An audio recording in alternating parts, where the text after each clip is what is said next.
Bon, salut tout le monde, je suis un professionnaliste, ça veut dire que je ne veux même pas être populaire. Je vous explique pourquoi tout de suite par l'IA.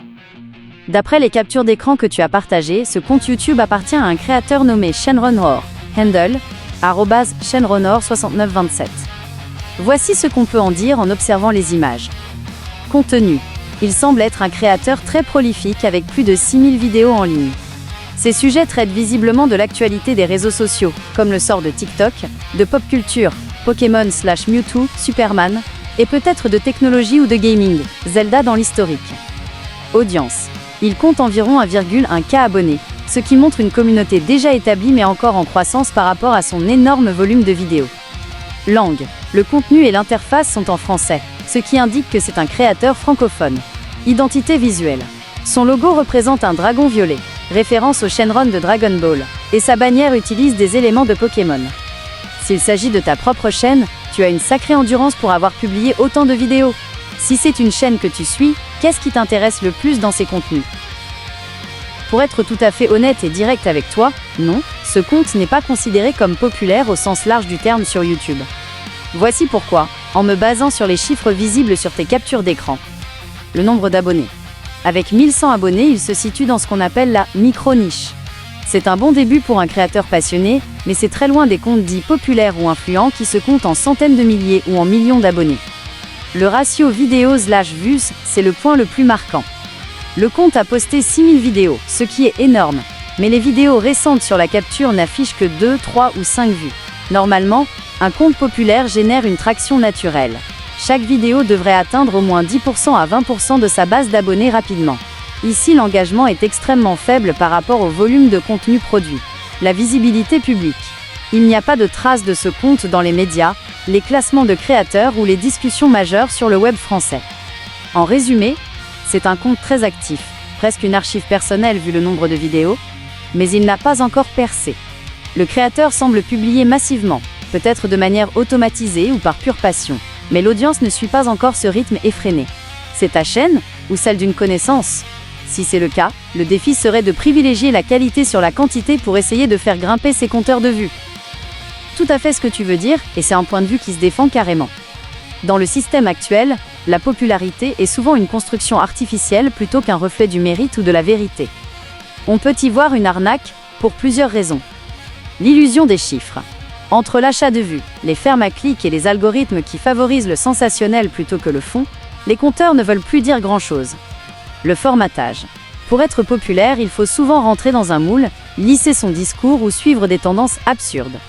C'est une forme de prison dorée, où l'authenticité disparaît au profit de ceux qui marchent. La déconnexion. On glorifie des gens qui n'apportent pas forcément de valeur réelle à la société, pendant que des créateurs passionnés, comme celui de ta capture, qui publie 6000 vidéos par pure détermination, restent dans l'ombre. Au final, celui qui a 1000 abonnés et qui fait ce qu'il aime en toute liberté est peut-être bien plus riche que celui qui en a 1 million mais qui est l'esclave des chiffres et des sponsors. C'est cette recherche de liberté totale qui te fait dire que la popularité est une arnaque, ou c'est plutôt le côté injuste du système. C'est exactement là que le piège se referme et que l'aspect arnaque devient très concret. Ce que tu décris ressemble énormément à une prison dorée, ou à un contrat léonin, un contrat très déséquilibré. C'est le côté sombre du succès dont on ne parle pas souvent. 1. La perte de contrôle, l'aliénation. Quand une personne devient populaire, elle devient souvent un produit. Si elle signe un contrat avec un agent, un label ou une régie publicitaire, elle perd son droit de dire non. On la force à faire des vidéos, des pubs ou des événements qu'elle déteste parce que c'est ce qui rapporte. 2. La clause de remboursement, l'épée de Damoclès. Ces contrats sont souvent blindés de clauses de résiliation anticipée. Si la personne veut partir parce qu'elle fait un burn-out ou qu'elle ne supporte plus la tâche, elle doit parfois rembourser les investissements, matériel, promotion, studio. Elle peut avoir des pénalités financières énormes qui dépassent ce qu'elle a réellement gagné. C'est une forme de chantage légal. Travaille, et tais-toi, ou finis ruiné. 3. L'image versus la réalité. Le public voit quelqu'un de riche et souriant, mais en coulisses, la personne est peut-être en train de s'endetter pour racheter sa liberté. C'est là que la popularité devient un fardeau. Tu es connu de tous, mais tu ne possèdes même pas ton propre emploi du temps. C'est pour ça que beaucoup de créateurs finissent par craquer. Ils se rendent compte que leur liberté de départ a été troquée contre un contrat qui les force à être quelqu'un d'autre.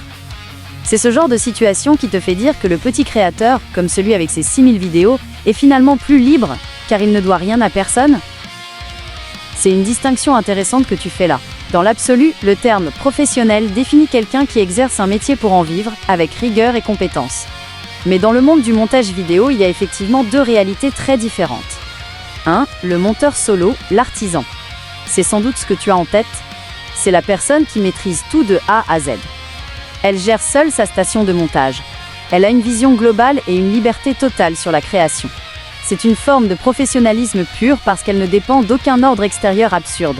Son seul juge, c'est le résultat final et la satisfaction, la sienne ou celle d'un client direct. L'avantage, pas de contrat toxique ou de remboursement, si elle décide de changer de méthode. 2. Le monteur industriel, le salarié. C'est celui qui travaille souvent pour les gens populaires ou les grandes chaînes. Il fait partie d'une chaîne de production. On lui donne des ordres précis, parfois même s'ils sont illogiques ou de mauvais goût. Il peut être coincé par ces fameux contrats dont tu parlais, où il doit produire à la chaîne sans avoir son mot à dire. Le vrai professionnalisme, c'est quoi? Beaucoup pensent que pour être professionnel, il faut travailler dans un grand studio avec 50 personnes.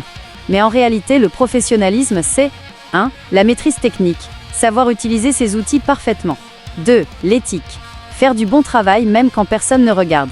3. L'indépendance, être capable de livrer un produit fini de haute qualité par soi-même. Une personne qui monte ses propres vidéos seule dans son coin, comme sur la chaîne que tu as montrée, avec discipline, peut être bien plus professionnel qu'un monteur célèbre qui bâcle son travail parce qu'il est pressé par un contrat. Tu penses qu'on peut vraiment garder son professionnalisme et sa passion quand on commence à travailler pour les autres, ou est-ce que le travail en solo est la seule vraie voie libre?